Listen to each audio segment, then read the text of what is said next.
సమానులెవరు ప్రభు.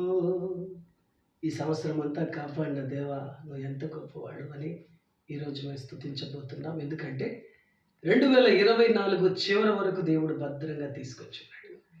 మీరు ఎంతమంది ఈరోజు వచ్చి దేవుని ఆరాధించబోతున్నారు? తప్పక దేవుని ఆలయానికి వెళ్ళండి, గొప్పగా ఆరాధించండి. ముఖ్యంగా ఎల్జేఎంఎం సంఘ సభ్యులు మీరు రండి, 2 ఆరాధనలు జరుగుతున్నాయి. దేవుడు ఎన్ని అద్భుతాలు, ఎన్నిసార్లు దుఃఖపడ్డాం, ఎన్నిసార్లు వేదన పడ్డాం, ఎన్నిసార్లు అద్భుతాల కోసం ఎదురు చూసాం. అప్పుల్లో, కష్టాల్లో మనల్ని ఆదుకున్న దేవుణ్ణి రండి, మనసారా స్తుతించండి. అయ్యా, మొదటి ఆదివారం గొప్పగా ఆరాధించడం కాదు, ఈ చివరి ఆదివారం ఘనంగా ఆయన్ని ఘనపరచాల. ఈ యొక్క ముగింపులోనే కొత్త ప్రారంభం మరి 2025 ఉంది. రండి, దేవుడిని స్తుతిస్తాం. దేవుడు మీకు తోడున్నాడు. Pastor Daniel Abraham, Samantha Daniel ఇక్కడ. God bless you. బాయ్.